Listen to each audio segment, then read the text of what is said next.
আসসালামু আলাইকুম, সবাই কেমন আছেন?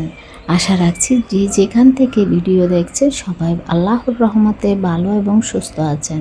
পবিত্র মাহে রমজানের শুভেচ্ছা জানিয়ে আবার শুরু করছি নতুন আরেকটি ভিডিও। আশা করি ভিডিওটি আপনাদের ভালো লাগবে। আপনাদেরকে আজকে শপিং ব্লগ দেখাবো।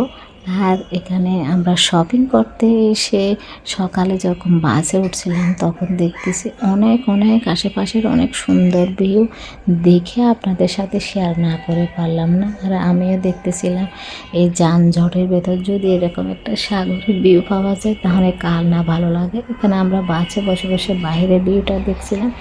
শহরে আমাদের কিছু কাজ ছিল, এই কাজগুলো করার জন্য মূলত আমরা তাড়াতাড়ি উঠে পড়ছি। এখন এই কাজগুলো সারার পর চিন্তা করলাম একটু মার্কেটের দিকে যাই। আর মার্কেটের দিকে গিয়ে তো মাথা একদম নষ্ট, কারণ আমরা চিন্তা করছিলাম যে রমজানের সময় গরমে ক্লান্ত হয়ে যায়, তখন মার্কেট করতে অনেক বেশি খারাপ লাগে। তাই আজকে কিছু শপিং করে নেব, সেজন্য আমরা মার্কেটের দিকে আসছিলাম। আর এসে দেখি আহারে, আমরা মনে করি শুধু ঈদের সময় রমজানে আর কি, রমজানের সময় মার্কেটে ভিড় থাকে। এখন দেখতেছি আরে না, আমাদের মতো অনেকে আসছে এভাবে শপিং করতে। আর এখানে এত সুন্দর সুন্দর শাড়ি, জামা কাপড় দেখে মাথা একদম নষ্ট হয়ে যাচ্ছে। তাই আমার ছেলের আবদারে আমি এখানে থেকে 2টা শাড়ি চয়েস করছি। আলহামদুলিল্লাহ 2টা শাড়ি নিয়ে নিয়েছি। যদিও বা আজকে আমার শপিংয়ের কোনো প্ল্যান ছিল না, তবে শাড়িগুলো দেখে যখন পছন্দ হয়ে গেছে তখন নিয়ে নিলাম। আর বাচ্চাদের জন্য আরও কিছু শপিং করব। আর মার্কেটে আসলে এমন একটা সমস্যা, প্রথম দোকানে যেটা চয়েস হবে, এরপরে যদি আপনি 1000টা কাপড় শাড়ি যাই দেখেন না কেন, এরপরে আর কোনো শাড়ি আপনার পছন্দ হবে না। ওই প্রথমে যেটা চয়েস হয়েছে সেটা যতই টাকা হোক, যতই দামি হোক, সেটাই আপনাকে নিতে হবে। এই তো আমি ছোটোবেলা থেকে এটাই দেখে আসছি, আমার এটাই অভ্যাস যে একবার পছন্দ হবে সেটা নিয়ে নিতে হবে। তাই চিন্তা করলাম এখন যখন চয়েস হয়েছে তাহলে নিয়ে নিই, পরে যদি আবার এই ধরনের না পাই তাহলে আফসোস থেকে যাবে। আর এখানে শাড়িগুলো দেখে এত বেশি সুন্দর, এত বেশি নজর কাড়া, বলার মতো না। আর এখানে আমরা শপিং করার পর একটু বাইরের দিকটা ভিডিও করছিলাম, ওনারা আমাদেরকে প্রথমে ভিডিও করতে দেয় না।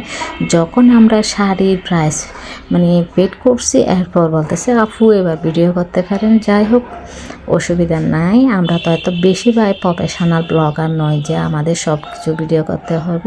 শখের বসে এই জায়গাটায় আসা আর শখের বসে এগুলো শেয়ার করা, এর চেয়ে আর বেশি কিছু না। তারপর এই তো এটা ছিল রোজার 2 দিন আগের ভিডিও। আর আমি এখন আপলোড করতেছিলাম কারণ আমি অনেক অনেক বেশি অসুস্থ ছিলাম এই কয়দিন। আলহামদুলিল্লাহ এখন আল্লাহর রহমতে সুস্থ আছি। আমি যে রোজা রাখতে পারবো সেটাও কল্পনা করি নাই।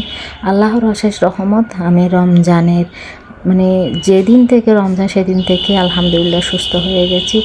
আর আমি সেটা কাউকে বলিও নাই, যে আমরা যারা যারা আত্মীয় স্বজন এরাই জানে যে আমি অনেক অনেক বেশি অসুস্থ। এমন অসুস্থ ছিলাম যে আমাকে 3টা ডাক্তার বদলাইতে হয়েছে। যাই হোক, আর এই কালারটা আমার পছন্দ হয়েছিল, কিন্তু আমার ছেলে এটা পছন্দ করে নাই। ওতে সামনে ব্যাগে যেটা আছে সেটাই আমার জন্য নিয়েছে, কারণ এখন ছেলেমেয়েরা যখন বড় হয় তখন ওদের একটা পছন্দ অপছন্দে প্রাধান্য দিতে হয়। এখন ওরা মডার্ন, আমাদের চয়েসটা হয়তো ওদের সাথে মিলবে না। যাই হোক, অনেক বছর অনেক দিন তো নিজের চয়েস মতো পরে আসছি। এখন ছেলে মেয়েদের পছন্দ মতো শাড়ি বলেন, 3 পিস বলেন, সব কিছু ওদের পছন্দ মতো পড়তে চেষ্টা করতেছি, কারণ ওরা খুশি থাকলে তো সব কিছু খুশি, তাই না?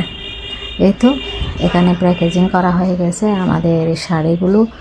এই তো মাত্র শপিং শুরু, আলহামদুলিল্লাহ। কম বেশি অনেক অনেক শপিং করতে হবে, ঘরের জন্য, বাহিরের জন্য, সবাইকে গিফট করার জন্য।